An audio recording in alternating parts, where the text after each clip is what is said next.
A very good morning to all of you. I am doctor Ranjita और आप सभी का स्टडी आईक्यू पर स्वागत है। आज के इस लेक्चर में हम लोग पढ़ने जा रहे हैं क्लास 8 साइंस एनसीईआरटी के चैप्टर नंबर 15 के बारे में। तो ये चैप्टर है सम नेचुरल फिनोमिना। इसमें हम बात करेंगे, इसी चैप्टर को हमने पढ़ा था क्लास 7 में भी, तो हमने कुछ नेचुरल फिनोमिनास की बात की थी, तो और कुछ और नेचुरल फिनोमिनास के बारे में हम बात करेंगे। नेचुरल फिनोमिना का मतलब होता है कि जो चीज़ें नेचर की वजह से हो रही हैं, जिन चीज़ों पे ह्यूमन बींग्स का हाथ नहीं है, जो नेचर की वजह से जो चीज़ें होती हैं, जैसे कि भूकंप आना, जैसे सुनामी आना, तो हम उन फिनोमिनास के बारे में बात करेंगे। So let's start. आप मुझे कांटेक्ट कर सकते हैं इस ईमेल एड्रेस पर।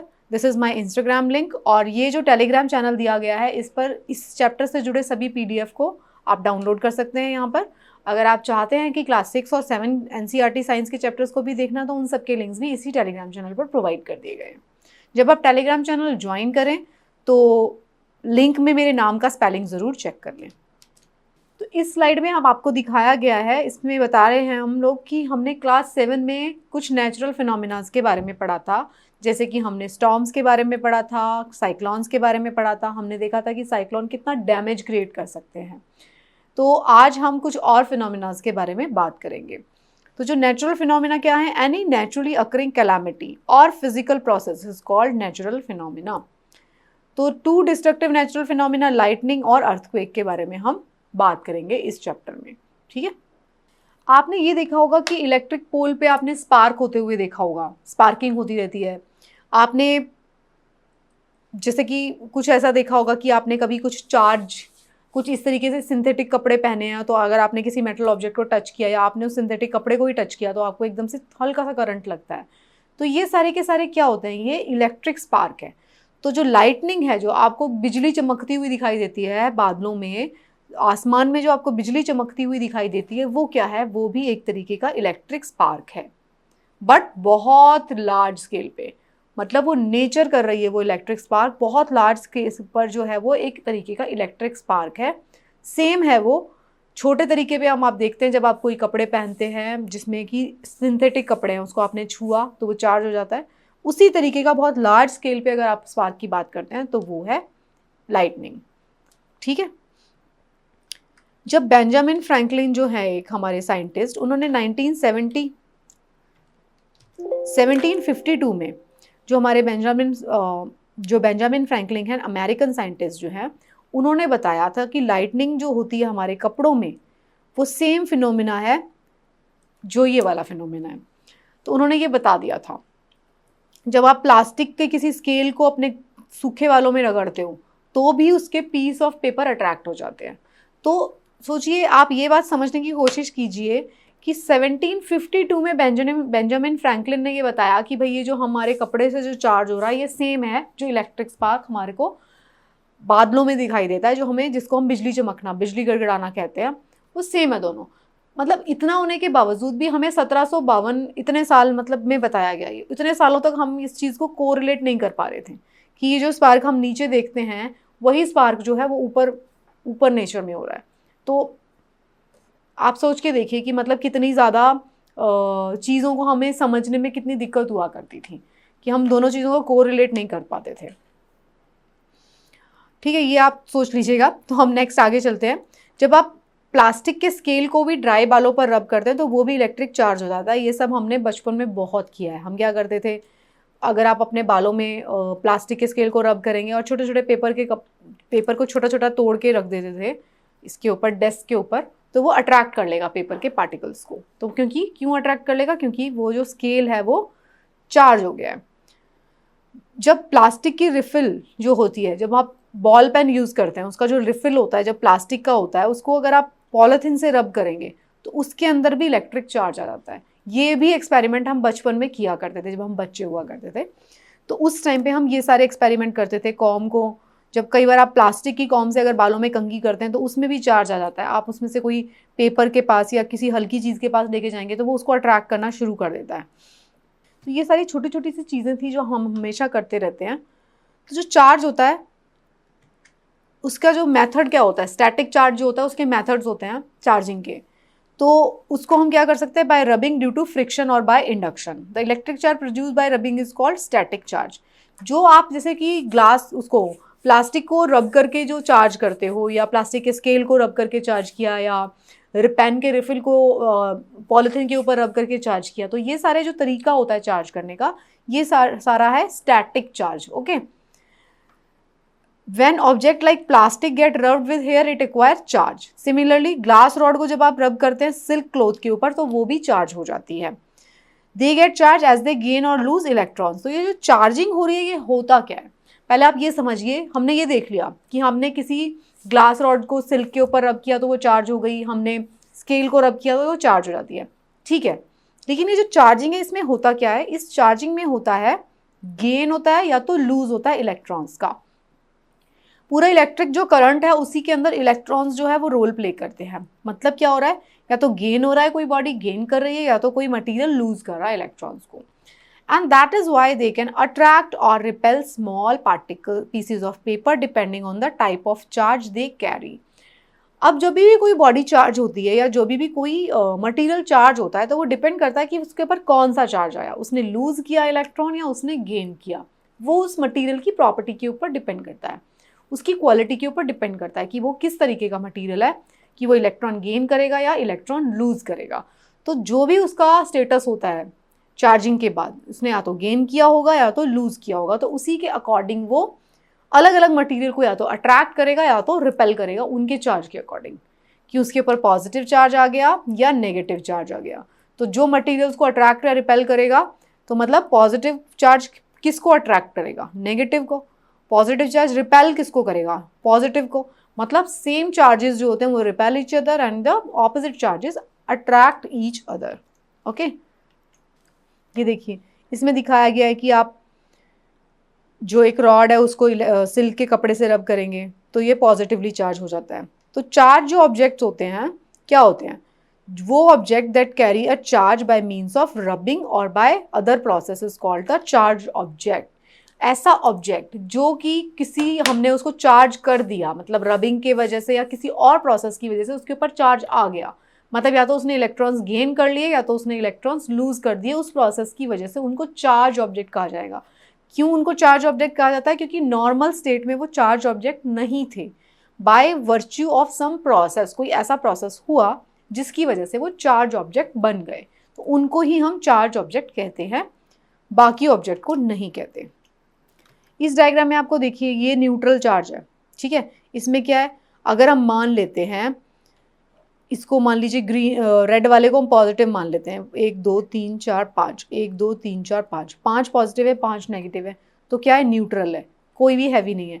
इसमें देखिए नेगेटिवली चार्ज है, पॉजिटिव कितना है 1 2 3 1 2 3 4 5, नेगेटिवली चार्ज माइनस जो है वो 2 है, 2 जो है नेगेटिव चार्ज ज़्यादा है, तो इसकी वजह से क्या है, तो वो नेगेटिव चार्ज हो जाएगा। पॉजिटिवली चार्ज में क्या होगा, पॉजिटिव ज़्यादा होगा, 1 2 3 4 5 पॉजिटिव ज़्यादा है तो पॉजिटिव चार्ज है। तो इंटरैक्शन में क्या होता है, अगर हम इंटरैक्शन की बात कर रहे हैं, ये नेगेटिवली चार्ज जो होगा एक पॉजिटिवली चार्ज होगा, एक न्यूट्रल होगा। तो क्या होता है, like charges repel and unlike charges attract, मैंने आपको अभी बताया था। तो पॉजिटिव क्या हो, पॉजिटिव और नेगेटिव क्या होंगे, अट्रैक्ट होंगे, पॉजिटिव रिपेल, नेगेटिव रिपेल। तो जब भी अट्रैक्शन होगा दो पार्टिकल्स के बीच में, तो उनके ऊपर चार्जेस क्या होते हैं, अलग अलग होते हैं, तभी अट्रैक्शन होगा। अगर चार्जेस सेम रहेंगे तो क्या होगा, रिपेल, वो रिपेल कर देंगे एक दूसरे को। फिर हम बात करते हैं कि हमने कन्वेंशन बना दी, जैसे कि हम बात करते हैं, मैं आपको हर बार साइंस के चैप्टर में कुछ बात बताती हूँ, रिलेटिव टर्म्स के बारे में बताती हूँ, कन्वेंशंस के बारे में बताती हूँ। तो ये सब क्या होते हैं, देखिए अगर आपको कोई चीज़ को ऑब्जेक्टिफाई करना है, मतलब आपको ये बताना है जो बात आप कह रहे हैं वही दूसरा इंसान भी समझ जाए और हमेशा समझता रहे इस चीज़ को, तो हम क्या करते हैं, कुछ कन्वेंशंस बनाते हैं, कुछ स्टैंडर्ड्स बनाते हैं, जिसमें कि हम बताते हैं कि जैसे कि मान लीजिए 1 लीटर, तो 1 लीटर जो है हमने उसको मतलब सेटअप स्टैंडर्ड बना दिया, 1 kg उसको सेटअप स्टैंडर्ड बना दिया, तो हमने बना दिया। तो कन्वेंशन के फॉर्म में क्या होता है, हमने कन्वेंशन बना दिया जिससे कि ईजी हो जाए। पॉजिटिव नेगेटिव चार्ज क्या हो सकता है, हमने उसको फिक्स किया कि भाई इस तरीके की कंडीशन होगी तो उसे पॉजिटिव चार्ज कहा जाता है। तो उसी कन्वेंशन के according charge acquired by a glass rod when it is rubbed with silk as positive, जब ग्लास रॉड को सिल्क के ऊपर रब किया जाता है तो कन्वेंशनली हम उसको हमेशा पॉजिटिव चार्ज बोलेंगे, ठीक है। The electric charges generate by rubbing are static, they do not move by themselves, when charge move they constitute an electric current. अच्छा, एक छोटी सी चीज़ मैं इसमें और बता देती हूँ। पहली बात कि आप ये समझ गए, कन्वेंशन में ग्लास रॉड के ऊपर जो चार्ज एक्वायर होता है, जब उसको सिल्क रॉड के ऊपर रगड़ते हैं, सिल्क क्लॉथ के ऊपर रगड़ते हैं, तो वो पॉजिटिव चार्ज है, कन्वेंशन बन गई। सेकेंड बात जो है, जो भी इस तरीके से चार्ज एक्वायर होते हैं रबिंग के थ्रू, फ्रिक्शन के थ्रू, तो उन सबको स्टैटिक चार्ज कहते हैं। क्यों? क्योंकि जो मूविंग वाले जो चार्ज होते हैं उसे हम कहते हैं इलेक्ट्रिक करंट, जिसके बारे में हमने लास्ट चैप्टर में बात किया था। हमने बात किया था कि भाई इलेक्ट्रिक करंट के क्या क्या इफेक्ट्स होते हैं, उससे पहले वाली क्लासेस में भी बात किया था। तो इलेक्ट्रिक करंट क्या होता है? वो मूवमेंट है, मूव कर रहा है वो कंडक्टर, जो मीडियम है, जो भी कंडक्टर को की जो वायर्स है उसके थ्रू वो एक जगह से दूसरी जगह पर मूव कर जाता है, वो मूविंग है, तो उसे हम इलेक्ट्रिक करंट कहते हैं। ये वाले जो चार्ज बॉडीज होती हैं वो स्टैटिक चार्ज होती हैं, वो उसी वक्त चार्ज रहती हैं जहाँ पे वो हैं, दे डू नॉट मूव, अपने आप से मूव नहीं करते। So the current in a circuit which makes bulb glow or the current that makes a wire hot is nothing but a motion of charges। मतलब कि आपने कोई करंट वाला सर्किट देखा जिसमें कि कोई बल्ब जल रहा है या गर्म हो रही है रॉड, तो उसमें क्या हो रहा है? मूवमेंट हो रही है चार्ज की। इसके केस में क्या हो रहा है? आपने किसी बॉडी को रब करके चार्ज किया तो मूवमेंट नहीं हो रही है, तो इसे हम कहते हैं स्टैटिक चार्ज। आई होप आपको ये कंसेप्ट समझ में आ गया। तो अब इस स्लाइड में हम लोग बात करेंगे ट्रांसफ़र ऑफ चार्ज की। तो क्या चार्जेस ट्रांसफ़र हो सकते हैं? तो yes, charges can be transfer through good conductor. तो जो कंडक्टिंग मटेरियल्स होते हैं, जो कंडक्टर्स होते हैं, कंडक्टर्स का डेफिनेशन ही ये होता है कि जो इलेक्ट्रिसिटी को अपने में से पास थ्रू होने देते हैं। तो yes, charges can be transfer through good conductor, metals होते हैं वो, to another conducting material.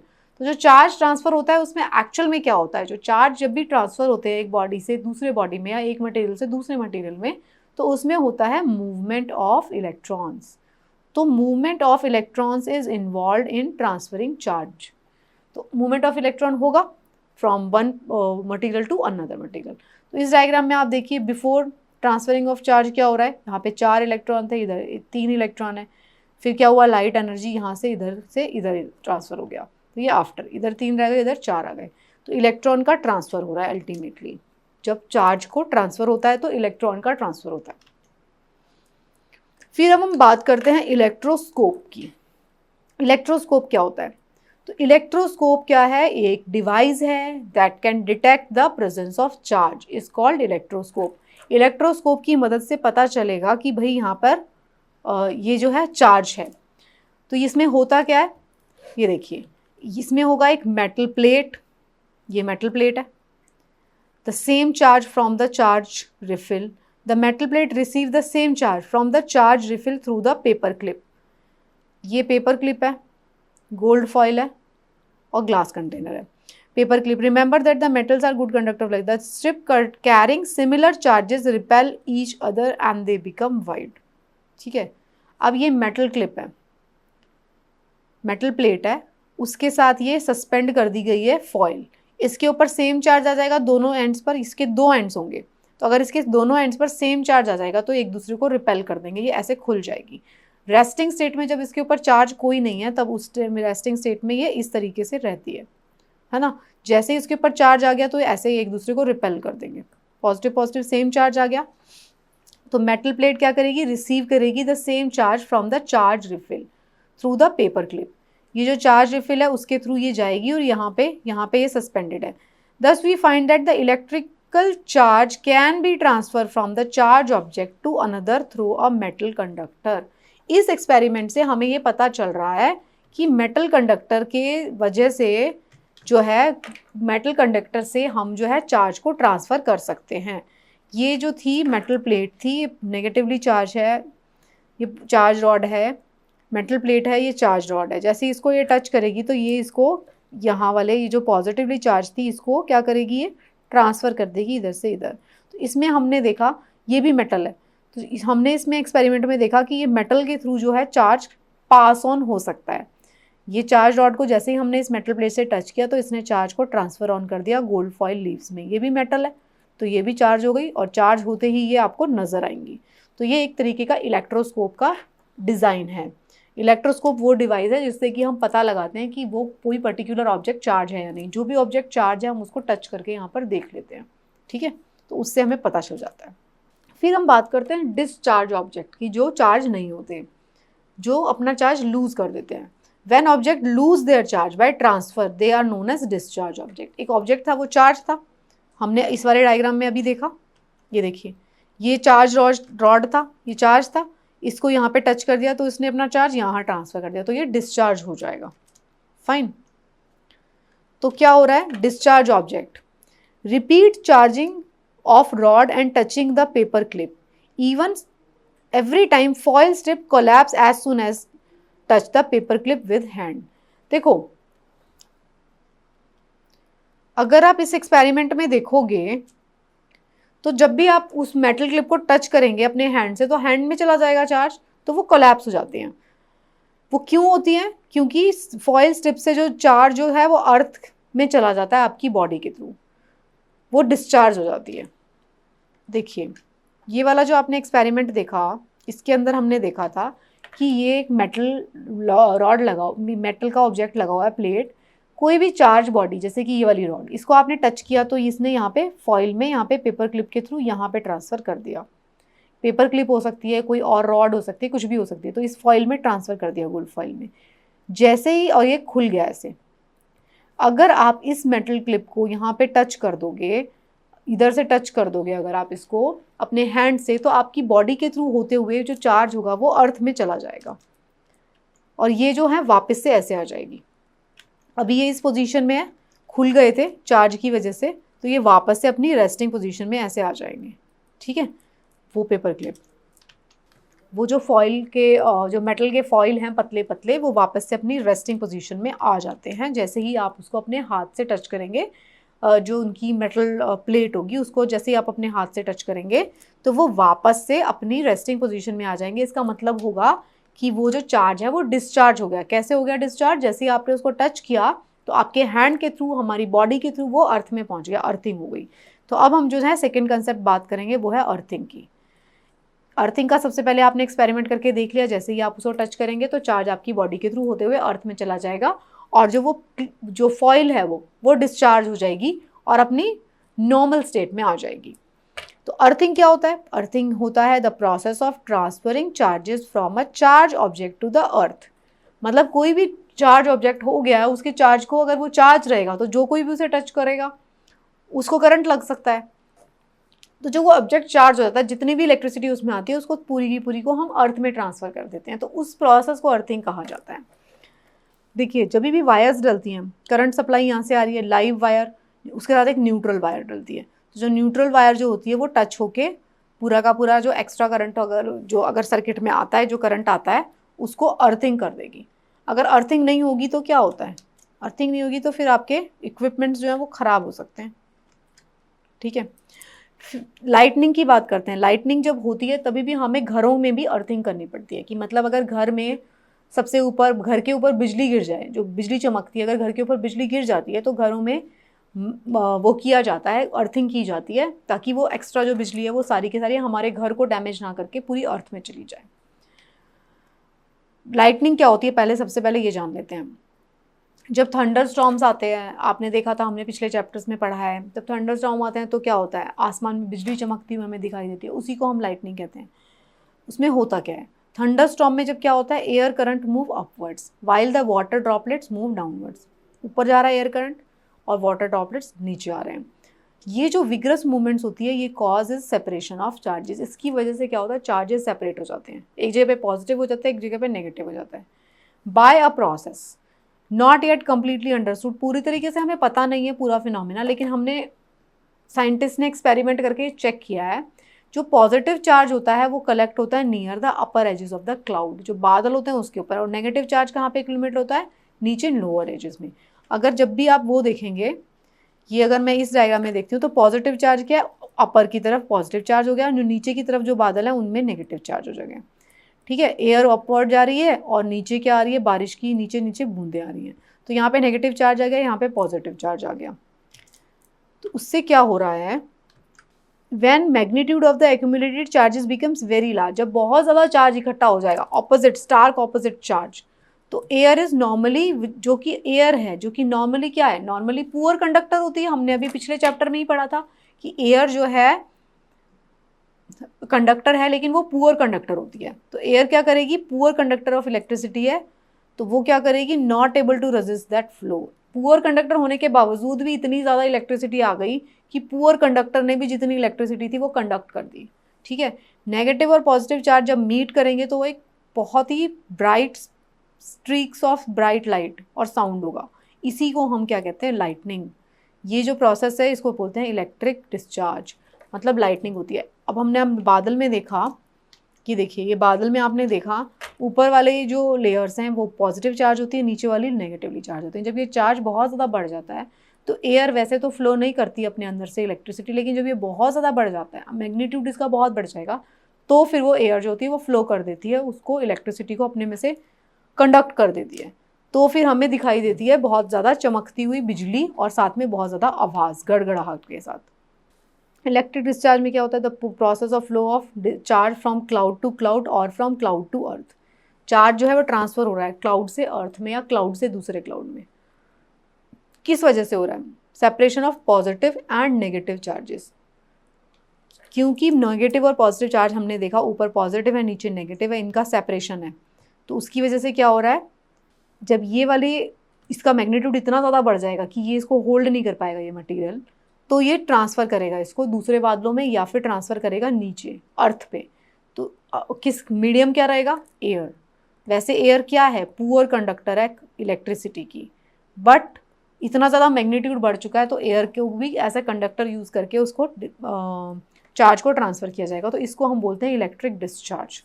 Discharge with in the cloud between negative base and positive base, intra cloud discharge भी होता है। ये देखिए, इंट्रा क्लाउड डिस्चार्ज भी होता है। Discharge between negative and positive areas of two clouds, inter cloud भी होता है। और क्लाउड टू ग्राउंड भी होता है। Discharge between the negative base of a cloud and the positive ground below it, मतलब क्लाउड से के बीच में भी हो रहा है, क्लाउड से दूसरे क्लाउड के बीच में भी हो रहा है, और क्लाउड से अर्थ के बीच में भी हो रहा है। तो इसको बोला जाता है इलेक्ट्रिक डिस्चार्ज। ओके, फिर अब हम नेक्स्ट स्टेप में बात कर लेते हैं। ये तो हम समझ गए कि लाइटनिंग कैसे होती है। तो लाइटनिंग का मेन प्रोसेस जो हमने वो पढ़ा वो क्या था, सेपरेशन था चार्जेस का, पॉजिटिव और नेगेटिव चार्जेस सेपरेट थे बादल के बीच में, और उसी का जो डिस्चार्ज होता है एक बादल से दूसरे बादल के बीच में या बादल से अर्थ के बीच में, तो उसको हम बोलते हैं इलेक्ट्रिक डिस्चार्ज। ये हमने देख लिया, ये हमारा नेचुरल फिनोमेना था। अब हम बात करते हैं कि अगर बिजली कड़कती है और बिजली जो होती है वो अर्थ में भी ट्रांसफ़र होती है, हमने देखा, तो उससे हमें अपना बचाव कैसे करना है। क्योंकि अगर ये जो अर्थ से जो बिजली चमकती है जो बादलों से, अगर वो हमारे ऊपर गिरती है या हमारे कैटल्स के ऊपर या हमारे घर के ऊपर, तो बहुत ज़्यादा डैमेज कॉज कर सकती है। और आपने इतने सारे इंसिडेंसेस देखे भी होंगे, सुने भी होंगे, रिपोर्ट देखे होंगे कि जिसमें क्या हुआ कि किसी खेत में बिजली गिर गई और उसमें जितने भी पशु थे वो सब खत्म हो गए, या किसी इंसान के ऊपर बिजली गिर जाती है तो उनकी भी डेथ हो सकती है। तो हमें क्या क्या सेफ्टी प्रिकॉशंस लेने पड़ते हैं। तो अब ये बहुत इंपॉर्टेंट है, ये वाले स्लाइड इसका बहुत इंपॉर्टेंट है। तो जब भी बिजली चमकती है या तूफान आ रहा है, थंडर स्टॉर्म आ रहा है, तो हमें क्या करना है, no open places safe. Open places बिल्कुल भी सेफ नहीं होते हैं, ये आपको समझना पड़ेगा। ओपन प्लेसेस सेफ नहीं है, क्योंकि ओपन प्लेस में जहाँ पे भी उसको एक पॉइंट भी मिल जाएगा वहीं पे बिजली गिरेगी। Hearing thunder is an alert to rush to the safer place. जब भी आपको गड़गड़ाहट सुनाई दे रही है बादलों के अंदर, तो आपको क्या करना है, सेफ प्लेस पे जाना है। जब भी आपको बिजली जैसे ही कड़कती है, जिस टाइम पे बिजली की कड़कड़ाहट सुनाई देती है आपको, जिस टाइम पे भी बिजली कड़क रही है, उसके बाद हमें कुछ सेकेंड्स का वेट फॉर सम टाइम्स का मतलब कुछ सेकेंड्स एंड एक दो मिनट हमें वेट करना है। तब हमें उस जगह से बाहर निकलना है। हमें अपना प्लेस शिफ्ट कर रहे हैं, तो अगर हम मूवमेंट में हैं तो जब बिजली की गड़गड़ाहट होती है एकदम से उसी के बाहर नहीं निकलना, क्योंकि पहले गड़गड़ाहट होती है फिर बिजली गिरती है। ठीक है, सेफ प्लेस को हमें ढूंढना चाहिए। हाउस और बिल्डिंग जो होती है वो सेफ प्लेस है। If you are travelling by car और बस, तो उसके अंदर, कार और बस के inside, with windows and doors of the vehicle shut, उसके विंडोज़ बंद होने चाहिए। क्योंकि अगर विंडोज़ और व्हीकल सब बंद होंगे तो फिर वो पूरी कार क्या होगी, वो पूरी की पूरी कार एक मीडियम की तरह काम कर लेगी और उसकी विंडोज़ को छोड़ के नीचे चला जाएगा सारा इलेक्ट्रिसिटी। तो क्या है safe place, open ground safe place नहीं है। घर सेफ प्लेस है, गाड़ी बस ये सब सेफ प्लेस है, जबकि उनकी खिड़कियां बंद रहे, दरवाजे। आउटसाइड द हाउस अगर आप हैं, अगर आप आउटसाइड द हाउस हैं तो आपको क्या करना चाहिए उस केस में, जब जिस टाइम पे बिजली कड़क रही है बहुत ज़्यादा, तो उसमें क्या करना चाहिए? Safe place, shelter under small tree, find a safe place, छोटे पेड़। इफ़ इनसाइड अ कार और अ व्हीकल, तो स्टे क्या करना है? हमें इंडोर रहना है, विंडोज़ को बंद रखना है। स्टे किससे अवे रहना है? मेटल पोल से अवे। ग्राउंड के ऊपर नहीं लेटना है। क्राउच विद योर हेड, लेटने की बजाय आपको ऐसे जो है क्राउचिंग पोजीशन में बैठ जाना है, मतलब अपनी बॉडी को एकदम छोटे से छोटा बना के बैठना है, और अपना जो सर है उसको जरूर बजाना है हैंड्स के बीच में। ये छोटे छोटे से स्टेप्स हैं, ये आपको बहुत ज़्यादा मदद कर सकते हैं। इनसाइड अगर आप घर के अंदर हैं तो क्या करना है, क्या चीज़ हमें अवॉइड करनी चाहिए जब बिजली कड़क रही है? तो टेलीफोन, इलेक्ट्रिक वायर, इनका यूज़ नहीं करना चाहिए, क्योंकि उनके थ्रू जो होती है ज़्यादा इलेक्ट्रिसिटी ट्रांसफ़र हो सकती है। नहाना अवॉइड करना चाहिए, क्योंकि हो सकता है उसी जगह पे पानी बिजली गिरे और पानी जो होगा उसको मीडियम प्रोवाइड कर देगा। ठीक है। इलेक्ट्रिक अप्लायंसेस जो हैं उनको अनप्लग कर देना चाहिए। अगर आप किसी ऐसी जगह पर रहते हैं जहाँ पे बिजली गिरने के इंसिडेंसेस रिपोर्ट किए जाते हैं, या फिर आपको लग रहा है अनयूजुअली बहुत ज़्यादा बिजली कड़क रही है, तो इलेक्ट्रिक अप्लायंसेस को बंद कर देना चाहिए। क्योंकि अगर मान लीजिए किसी दीवार, किसी पोल के ऊपर बिजली गिर जाती है, तो वो पूरी इलेक्ट्रिक वायर्स के थ्रू उसको ट्रांसफ़र कर देगा, तो आपके इलेक्ट्रिक अप्लायंसेस ख़राब हो सकते हैं। क्या क्या हमें नहीं करना चाहिए थंडरस्टॉर्म जब आ रहा होता है? आउटसाइड अगर हमें तो क्या नहीं करना चाहिए? Open vehicles, motor bikes, tractor, construction, इन सब में नहीं घूमना। क्लोज कार में घूमना है या क्लोज बस में घूमना है।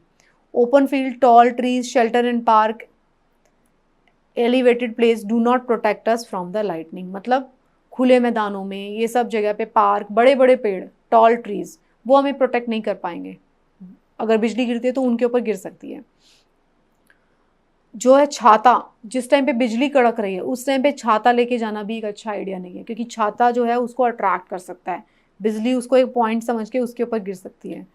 फॉरेस्ट में है अगर, तो take shelter under shorter trees, जो सबसे छोटे पेड़ होंगे उनके अंदर शेल्टर लेना चाहिए। ठीक है। अगर शेल्टर नहीं है एंड आप ओपन फील्ड में हैं, तो आपको क्या करना चाहिए? सारे पेड़ों से दूर रहना चाहिए। Stay away from the poles and the metal objects, obvious सी बात है, बिजली के खंभे, मेटल ऑब्जेक्ट्स, उन सब से दूर रहना चाहिए। ग्राउंड में लेटना नहीं है, स्क्वाट पोजीशन के अंदर बैठना है, और जो अपने सर के बीच में जो है, अपने सर को जो है अपने हाथों के बीच में प्रोटेक्ट करके रखना है। छोटी से छोटी पोजीशन बनानी है ताकि बिजली गिर ना पाए वहाँ पे। अगर आप घर के अंदर हैं तब आपको क्या करना है? अगर आप घर के अंदर हैं तो वही हमें जान चुके हैं, टेलीफोन नहीं यूज़ करना, इलेक्ट्रिक वायर यूज़ नहीं करनी, नहाना नहीं है उस टाइम पे जहाँ पे बिजली कड़क रही है। आप अगर मान लीजिए किसी को फ़ोन कर रहे हैं, it is safer to use mobile phone का यूज़ तो सेफ़ है, लेकिन अगर आपको लगता है कि कोई और दूसरा बंदा लैंडलाइन फ़ोन यूज़ करने वाला, तो उसे फ़ोन भी मत करिए, क्योंकि लैंडलाइन फ़ोन में जो कॉर्ड्स हैं उसके थ्रू बिजली ट्रांसफ़र हो सकती है। नहाना नहीं है, इलेक्ट्रिक अप्लायंसेस से दूर रहना। तो दीज आर स्मॉल प्रिकॉशंस जिनकी वजह से आप अगर यूज़ करते हैं तो आप ऐसे किसी अनटूवर्ड इंसिडेंट्स को अवॉइड कर सकते हैं at the time of thunder storm. तो दिस वॉज इट। ये अब इसमें देखिए, इसके अंदर क्या दिखाया गया है? इसमें दिखाया गया है अर्थिंग के बारे में। लाइटनिंग कंडक्टर्स जो होते हैं वो क्या करते हैं? वो हमारी बिल्डिंग्स को प्रोटेक्ट करते हैं। वो किस चीज़ के बने होते हैं? वो मेटल रॉड होती है, that is taller than the building. Building जितनी है उससे ऊंचाई पे एक मेटल लगाया जाता है, और कब उसको कंस्ट्रक्ट किया जाता है? Within the walls during the construction. They run all the way to the earth and act as a direct passage for electricity. देखिए ये जो बनाई जाती है इसका पर्पस क्या है? यहाँ पे मेटल रॉड लगा दी गई है, जो घर की हाइट है उससे ऊपर, उसको उठा के काफ़ी पोल पे लगा देंगे, और पूरे घर में जब कंस्ट्रक्शन हो रही है उसके थ्रू उसको जो है अर्थ में ले जाएंगे। इससे क्या होगा? अगर मान लीजिए इस घर के ऊपर कभी बिजली गिरती है तो ये इसके ऊपर गिरेगी सबसे पहले, और इसको ये ट्रांसफ़र कर देगी, और इस बिल्डिंग को डैमेज नहीं होने देगी, बिल्डिंग के अंदर वाली चीज़ों को डैमेज से बचा लेगी। ठीक है। तो इसको हम बोलते हैं लाइटनिंग कंडक्टर है ये, जो बिल्डिंग्स में सेफ्टी मैकेनिज्म की तरह यूज़ किया जाता है। So this was the one natural phenomena which was lightning. तो अब हम जो है इसका सेकेंड पार्ट में इसका सेकेंड फिनोमिना के बारे में बात करेंगे, विच इज़ अर्थक्वेक। तो हम अभी नेचुरल फिनोमिनाज की बात कर रहे हैं। तो पहला फिनोमिना हमने बात किया लाइटनिंग, अब सेकेंड फिनोमिना के बारे में हम बात करने जा रहे हैं, विच इज़ अर्थक्वेक। तो अर्थक्वेक क्या होता है? अर्थक्वेक में आप जानते हैं कि जो ट्रेम्बलिंग होने लग जाती है, sudden trembling of the surface of अर्थ। क्या हो रहा है अर्थक्वेक में? अर्थक्वेक में सडन ट्रेमलिंग हो रही है अर्थ की सरफेस की। किस वजह से हो रही है? Disturbance deep inside the earth crust.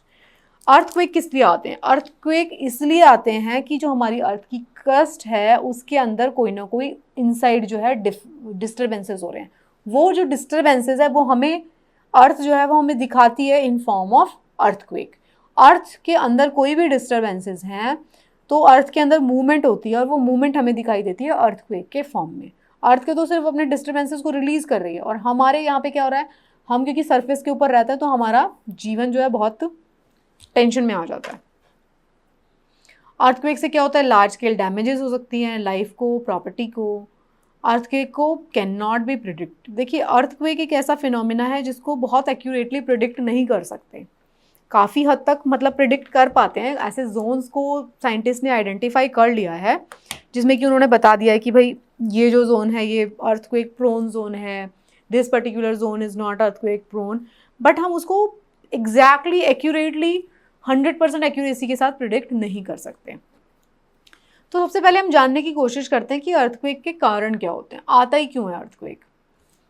तो अर्थक्वेक जो है उसके कारण हो सकते हैं मूवमेंट या कॉलिजन ऑफ टेक्टोनिक प्लेट्स। अब आप ये सोचेंगे कि टेक्टोनिक प्लेट्स क्या होते हैं, तो अगर हम बात करें टेक्टोनिक प्लेट्स की तो आप इसको देखिए। टेक्टोनिक प्लेट्स क्या होती हैं? देखिए हमारी जो अर्थ है, जब हमारी अर्थ बनी पूरी, आपने इससे पहले भी पढ़ा होगा कि जो भी अलग अलग जो कॉन्टिनेंट्स हैं उसकी जो पोजीशन है अब वो पोजीशन नहीं है जो कि स्टार्टिंग में थी। स्टार्टिंग में हम बात करते हैं कि एक पेंजिया था जिसके 2 टुकड़े हुए। पहले पेंजिया जो था एक लैंड मास था, मतलब हमारी अर्थ के ऊपर जितनी भी धरती आपको दिखाई देती है, आई मीन टू से लैंड एरिया जो आपको दिखाई देता है वो सिर्फ एक था, विच वॉज कॉल्ड पेंजिया, और उसके चारों तरफ एक ओशन था बहुत बड़ा। फिर धीरे धीरे क्या हुआ, इसके 2 टुकड़े हो गए, अंगारा लैंड, गोंडवाना लैंड। फिर जो 2 टुकड़े हुए उसके फर्दर और टुकड़े होते गए। तो क्या है ये जो अर्थ है, अगर हम अर्थ को हम देखते हैं, पहले इस डायग्राम में देखिए, अगर ये अर्थ है तो इसकी जो सबसे ऊपर वाली जो लेयर है देखिए, इसको हम बोलते हैं क्रस्ट। फिर जो इसकी अंदर वाली लेयर है उसको हम बोलते हैं मेंटल, और जो इसकी सबसे अंदर वाली लेयर है उसको बोलते हैं कोर। कोर के भी 2 पार्ट्स हैं, inner core and outer core. तो अगर आप अर्थ को लेयर्स के फॉर्म में देखने की कोशिश करते हैं तो सबसे बाहर वाली को बोलते हैं हम क्रस्ट। और जो ये क्रस्ट है, फिर मेंटल आते हैं, फिर आउटर कोर, फिर इनर कोर। जो क्रस्ट है ये आपस में पूरी जो है वो इंटैक्ट नहीं है, एक ही तरीके से जुड़ी नहीं हुई है। ये जो क्रस्ट है ये अलग अलग पार्ट्स में ऐसे ऐसे डिवाइडेड है, ठीक है, जुड़े हुए हैं वो सारे पार्ट एक दूसरे से, बट वो पार्ट्स हैं, तो अब वो पार्ट्स हैं तो उसके अंदर मूवमेंट होगी। तो जो हमारा पूरा का पूरा वर्ल्ड का जो मैप है, आप इसमें देखिए, नॉर्थ अमेरिका यहाँ पे है, साउथ अमेरिका, ये वाली कौन सी प्लेट है, ये देखिए, ये इतनी बड़ी नॉर्थ अमेरिकन प्लेट है, ठीक है। ये कौन सी प्लेट है, ये यूरेशियन प्लेट है, यहाँ तक आ गई यूरेशियन प्लेट। ये देखिए यहाँ पर एक प्लेट बनी हुई है, एक यहाँ पे देखिए इंडिया कहाँ पे आ रहा है, इंडिया यहाँ पे आ रहा है, हिमालयाज़ हैं, ये देखिए हिमालयाज़। एक पोर्शन कौन सा है, ऊपर वाला यूरेशियन प्लेट, नीचे वाला कौन सा, ये इंडियन प्लेट, इतनी है। फिर ये कौन सी प्लेट है, अफ्रीकन प्लेट। ये कौन सी प्लेट है, ऑस्ट्रेलियन। तो इंडिया कहाँ पर है, इंडिया अपनी इंडियन प्लेट जो कि किसके साथ कंप्रेस कर रही है, यूरेशियन प्लेट के साथ। तो सारी की सारी प्लेट्स जो हैं, ये अर्थ की जो क्रस्ट है वो दो नहीं, काफ़ी सारी प्लेट्स में डिवाइडेड है, वो एक दूसरे के साथ इंटरैक्ट करती रहती हैं। अब ये डिवीजन हुई हुई है, प्लेट्स के फॉर्म में वो बनी हुई हैं, तो वो एक दूसरे से इंटरैक्ट करती रहेंगी। क्यों इंटरैक्ट करेंगी? हमारी अर्थ के अंदर ऐसा तो नहीं है कि हमारी अर्थ अंदर से सॉलिड है। अर्थ जो है उसकी जो है अंदर अर्थ के मूवमेंट होती रहती है। अर्थ के अंदर से ज्वालामुखी फटते हैं, तो अर्थ के अंदर तो मूवमेंट हो रही है ना। स्टार्टिंग में अर्थ ऐसी थी ना, हमेशा अर्थ ऐसी रहेगी, उसके अंदर अपनी अपनी केमिकल रिएक्शंस हो रही हैं। किसकी वजह से? ग्रेविटी, वो सोलर सिस्टम का पार्ट है, सन जो है उसको अट्रैक्ट कर रहा है। तो there are like an number of phenomena. अभी आप सिर्फ इतना समझिए कि जो अर्थ की जो क्रस्ट है वो एक ही सॉलिड क्रस्ट के रूप में नहीं है, उसमें प्लेट्स हैं, ठीक है। तो अब ये जो प्लेट्स हैं, अब हम यही बात कर रहे थे, इस वाले चैप्टर में हमने पढ़ा था कि अर्थक्वेक का कारण क्या है। अर्थक्वेक का कारण है कि इन प्लेट्स के बीच में मूवमेंट्स हो रही है, या तो ये मूवमेंट हो रही है due to movement and collision of tectonic plate. ये प्लेट्स एक दूसरे से टकरा रहे हैं, मूव कर रहे हैं, कोई प्लेट आगे सरक रही है थोड़ी बहुत, तो ये जो मूवमेंट्स होती हैं ना, ये ही हमें अर्थक्वेक की फॉर्म में दिखाई देती हैं। तो movement of plates. Earth crust जो है is fragmented and each such fragment is known as plate. ये मैंने आपको दिखा दिया। ये जो प्लेट्स हैं ये कॉन्स्टेंटली मोशन में रहती हैं और ये आपस में कोलैप्स करती रहती हैं, इसकी वजह से अर्थक्वेक्स आते हैं। फाइन, ये आपने देख लिया स्ट्रक्चर, ये आपने देख लिया प्लेट्स। अब आप इसमें ये देख लीजिए, फिर हम बात करते हैं सिस्मिक और फॉल्ट जोन की। अब जब भी आप अर्थ की टेक्टोनिक प्लेट्स की बात करेंगे तो वहाँ पे अलग अलग सिस्मिक जोन होते हैं। Seismic is related to the movement, तो सिस्मिक जो होता है अर्थ की जो मूवमेंट है उससे रिलेटेड है। तो जो सिस्मिक और फॉल्ट जोन्स होते हैं, हमारी अर्थ में कुछ ऐसे प्लेसेस हैं डेजिग्नेटेड जहाँ पे क्या हो रहा है, boundaries of the plates on the earth crust are weak where earthquakes are most likely to occur. जहाँ जहाँ पे वीक बाउंड्रीज हैं, आप जहाँ पे इंटरैक्टिव बाउंड्रीज हैं, वहाँ पे क्या हो रहा है, वहाँ पे फॉल्ट जोन्स हैं, वीक जोन्स हैं। वहाँ पे क्या हो रहा है, कोलाइडिंग हो रही है या ब्रशिंग पास्ट। ये देखिए, ये अलग अलग प्लेट्स हैं। ये देखिए कलर से आप पहचान सकते हैं, ये प्लेट नंबर 1 है, प्लेट नंबर 2 है। तो ये क्या कर रही हैं, या तो एक दूसरे के साथ टकरा रही हैं, कोलाइड कर रही हैं एक दूसरे के साथ, या फिर एक इधर जा रही है एक इधर जा रही है, ऐसे ये इधर उधर हिल रही हैं, या तो एक दूसरा टकरा रही है। टकराने वाली प्लेट कौन कौन सी है, इंडियन प्लेट और किसके साथ टकरा रही है, यूरेशियन प्लेट के साथ टकरा रही है ना। इंडियन प्लेट कोलाइड कर रही है, यहाँ पर आप देखिए इंडियन प्लेट जो है इस प्लेट के साथ कोलाइड कर रही है। ये देखिए आपस में एरो का साइन देखिए। इसमें देखिए यूरेशियन प्लेट जो है वो नॉर्थ अमेरिकन प्लेट से दूर जा रही है। तो ये कौन सा ओशन है, आप देखिए, ये नॉर्थ अमेरिका है, ये यूरोप है, इसके बीच में कौन सा ओशन है, अटलांटिक ओशन है। तो अटलांटिक ओशन में क्या हो रहा है, आप पढ़ेंगे जब ज्योग्राफी में, अटलांटिक ओशन में जो मिड ओशनिक रिज बन रही है, यहाँ पे जो है बहुत सारे आइलैंड की एक ऊंची सी आपको रिज दिखाई देगी। कैसे जो बन रही है, ये प्लेट्स एक दूसरे से दूर जा रही हैं, तो दूर जा रही हैं तो नीचे से लावा बाहर निकल रहा है। ये देखिए पूरी मिड अटलांटिक रिज बन रही है ये, तो ये एक दूसरे से दूर जा रही हैं। आप देख लीजिए यहाँ पे डायग्राम्स में, पैसिफिक ओशन और ये कौन सी है, नॉर्थ अमेरिकन प्लेट आपस में एक दूसरे से टकरा रहे हैं। ओके, तो ये सब कुछ हो रहा है जिसकी वजह से कहीं पे अर्थक्वेक आ रहे हैं, कहीं पे पहाड़ बन रहे हैं। अब ये देखिए इंडियन प्लेट जो है यूरेशियन प्लेट से टकरा रही है, तो यहाँ पे क्या बन रहा है, हिमालयाज की फॉर्मेशन। आप देखिए ये 2 प्लेट्स हैं, ये टकरा रही हैं, एक दूसरे को धक्का मारती जा रही है, तो ये ऊपर उठता जा रहा है, ऐसे ऊपर उठता जाएगा। तो इसकी वजह से क्या बन गया, इसकी वजह से बन गया हिमालयाज। यहाँ पे दोनों प्लेट्स एक दूसरे से दूर जा रही हैं, तो क्या बन गया, मिड ओशनिक रिज बन गया। कहाँ पे, अटलांटिक ओशन में। तो इस तरीके से प्लेट्स का इंटरैक्शन हो रहा है। तो हम बात कर रहे थे कि प्लेट्स इस तरीके से इंटरैक्ट कर रही हैं, एक दूसरे को धक्का मार रही हैं, एक दूसरे से दूर जा रही है, यहाँ एक दूसरे से स्लाइड पास कर रही हैं आगे पीछे। तो इसकी वजह से क्या हो रहा है, वहाँ पे अर्थक्वेक आ रहे हैं। फाइन, तो अब हम देखते हैं सिस्मिक वेव्स। जब भी अर्थक्वेक आता है तो क्या होता है, ट्रेमर्स होते हैं, वाइब्रेशंस होते हैं अर्थ में। तो जो ट्रेमर्स होते हैं deep inside the earth produces waves. तो ये जो ट्रेमर, जब अर्थ हिलती है तो उसकी वजह से क्या होगा, वेव प्रोड्यूस हो जाएगी, और इसी को बोलते हैं हम सिस्मिक वेव्स। तो सिस्मिक वेव्स कौन कौन सी होती हैं, P wave, rally wave, love wave, ये सब इसकी अलग अलग टाइप्स हैं। ठीक है, देखिए सिंस ये चैप्टर जो है ये नेचुरल फिनोमिनास के बारे में है, क्लास 8 का चैप्टर है, तो हम इसकी डिटेल में नहीं जा रहे। पी वेव एस वेव से कैसे डिफरेंट है, बॉडी वेव, सरफेस वेव, इसकी भी डिटेल में मैं नहीं जा रही हूँ। We will discuss all these detail but in another subject. Okay, geography subject पे हम उसको डिस्कस करेंगे। फिर हम बात करते हैं पावर ऑफ अर्थक्वेक, मतलब हम अर्थक्वेक को मेजर कैसे करते हैं। अब जैसा अर्थक्वेक आया, तो अर्थक्वेक जो आया तो हम उसको नापते भी हैं बाद में कि भाई कैसा अर्थक्वेक था ये। तो हम अर्थक्वेक को एक्सप्रेस करते हैं उसके मैग्नीट्यूड ऑन अ स्केल, उसका कितना मतलब कितना मैग्नीट्यूड, कितना खतरनाक अर्थक्वेक था, तो इसको हम रिक्टर स्केल बोलते हैं। जो क्या कर रहा है, उसका मैग्नीट्यूड को मेजर कर रहा है, मतलब कितनी, हमने पढ़ा था अभी थोड़े दिन कुछ स्लाइड्स पहले हमने पढ़ा था पहला वाला चैप्टर जिसमें हमने वेव्स के बारे में बात किया था। तो मैंने आपको बताया था मैग्नीट्यूड कौन बताता है, एम्पलीट्यूड बताता था, है ना। तो मैग्नीट्यूड को बता रहा है रिक्टर स्केल। ठीक है, तो earthquake with the magnitude more than 7 on Richter scale is considered destructive. अगर 7 से ऊपर का अर्थक्वेक आ गया तो वो बहुत डिस्ट्रक्टिव होता है। तो जो स्केल है ये लीनियर नहीं है। Increase of 2 magnitude implies 1000 times more destructive energy. मतलब ऐसा नहीं है कि 7 से जब 8 जाएगा तो भाई इतना ही एक स्टेप इंक्रीज होगा, नो। 7 से अगर 8 हो गया तो जो मैग्नीट्यूड इंक्रीज कैसे होगा, 1000 टाइम्स इंक्रीज हो जाएगा। ठीक है, तो ये लीनियर स्केल नहीं है। लीनियर स्केल का मतलब हर एक जो गैप है, हर एक जो डिफरेंस है वो एक पर्टिकुलर क्वांटिटी को सिग्निफाई कर रहा है, वो नहीं है ये इसका मैग्नीट्यूड जो है जैसे ही एक स्टेप से दूसरे स्टेप पे जाता है बहुत ज़्यादा डिस्ट्रक्टिव हो जाता है। ओके, फिर हम नेक्स्ट टॉपिक पे बात करते हैं विच इज़ सिस्मोग्राफ। तो सिस्मोग्राफ क्या होता है? तो सिस्मोग्राफ होता है एक तरीके का ग्राफ है। जब अर्थक्वेक आता है तो अब देखिए इस मशीन को आप पहले देखिए, ये सिस्मोग्राफ बना देते हैं। तो ट्रेमर्स जब प्रोड्यूस होते हैं तो waves on the surface of earth, these are called seismic waves. The waves are recorded by an instrument is called seismograph. तो ये सिस्मोग्राफ बनाया हुआ है। ये देखिए, ये एक स्प्रिंग लटका होता है, वेट होगा, ये रोटेटिंग ड्रम पे ये लिखता जाएगा। ये पेंसिल लगी हुई है, ये पेंसिल लगी हुई है, देखिए ये पेंसिल लगी हुई है, ये वेट है।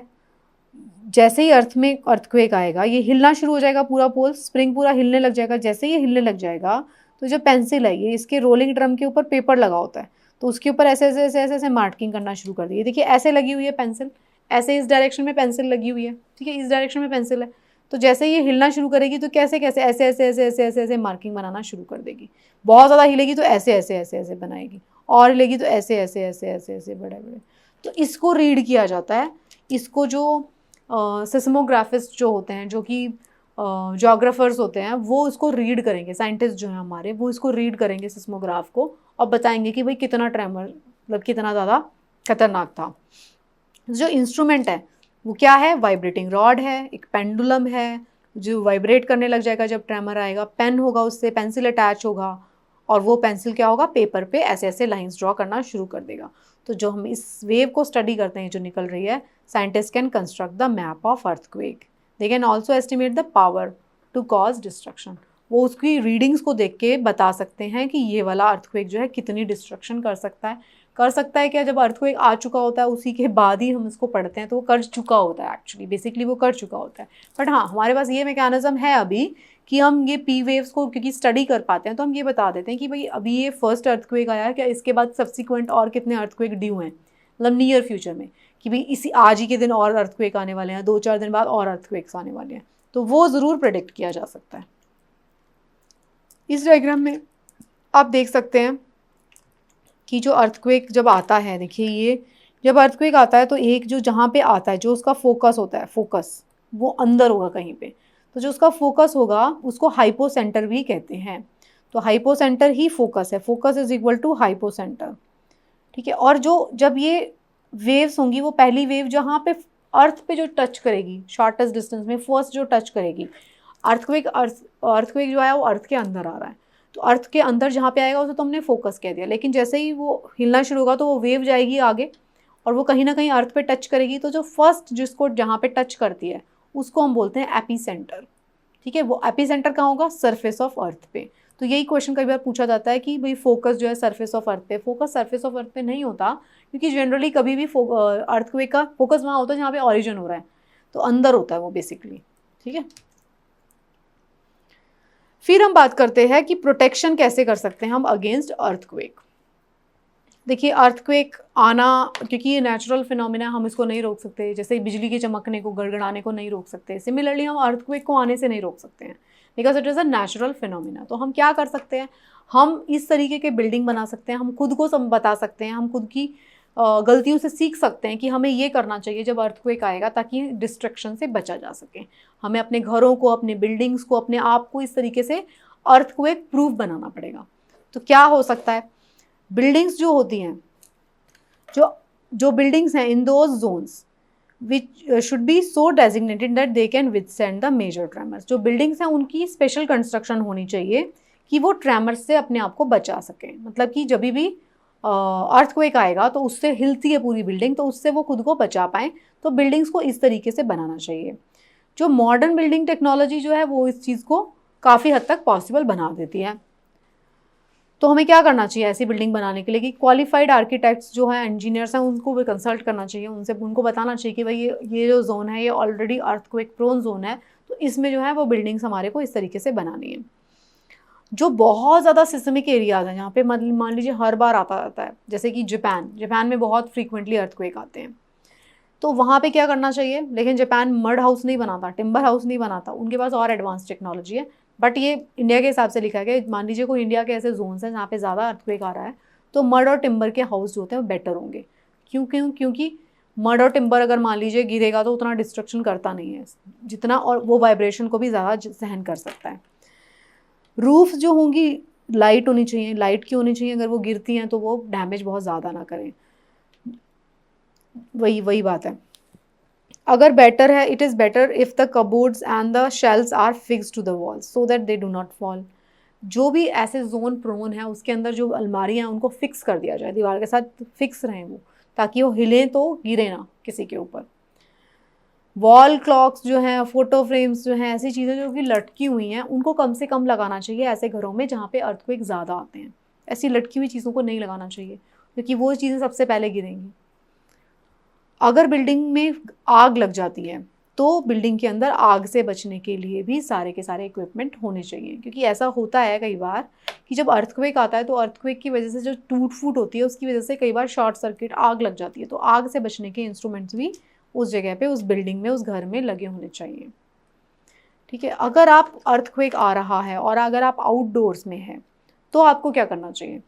तो अगर आप आउटडोर्स में हैं तो आपको हमेशा क्लियर स्पॉट, देखिए लाइटनिंग वाले केस में हमने क्या कहा था कि खुले मैदान में नहीं जाना, लेकिन अर्थक्वेक आ रहा है तो आपको खुले मैदान में जाना है। लाइटनिंग हो रही है तो बिजली कड़क रही है, बिजली गिरने के चांसेस है, तो खुले मैदान में नहीं जाना, तो क्लोज स्पेस में आइए। बट अगर अर्थक्वेक आ रहा है तो आपको क्या करना है? बिल्डिंगों से दूर जितना अगर आप जा सकते हैं, आपके घर में कोई खाली मैदान है आपकी जगह पर तो वहाँ चले जाइए, बिल्डिंगों से दूर चले जाइए, ट्रीज से दूर रहिए, ओवरहेड पावर लाइन से दूर रहिए, drop to the ground. If you are in car, bus, do not come out. अगर कार या बस में हो तो बाहर मत आइए, ठीक है, उसके अंदर ही रहिए। स्लोली चलाए गाड़ी धीरे चलाएं। Do not come out till the tremor stop. मतलब अगर आप आउटसाइड हैं तो आप कोशिश करिए कि आप आउटडोर रहें, घरों और बिल्डिंग्स के अंदर मत जाइए, तारों से दूर रहिए। इंडोर अगर आप हैं तो आपको टेबल के अंदर जाना, शेल्टर लेना चाहिए, ठीक है। और ऐसी चीज़ें जो कि आपके ऊपर गिर सकती है उनसे दूर रहिए। बेड के नीचे जा सकते हैं आप। अपने सर को ज़रूर बचाइए, किसी और बॉडी पार्ट पे मान लीजिए कुछ गिर जाता है, चोट लग जाती है तो आप बच जाएंगे, लेकिन सर के ऊपर गिरेगी तब नहीं बच पाएंगे। तो these are the few things. ये छोटा सा एक चैप्टर था, इसमें हमने पढ़ा नेचुरल फिनोमिनास के बारे में, नेचुरल फिनोमिना लाइटनिंग और अर्थक्वेक के बारे में। हमने अर्थक्वेक के बारे में बहुत ज़्यादा डिटेल में नहीं गए क्योंकि हम वो डिटेल्स सारे ज्योग्राफी की एनसीईआरटी में पढ़ेंगे या आप पढ़ चुके होंगे। हमने जितना क्लास 8 में दिया गया था हमने उतना पढ़ा। तो this was the chapter. I hope आपको समझ में आया होगा। Thank you so much and best of luck for your preparation.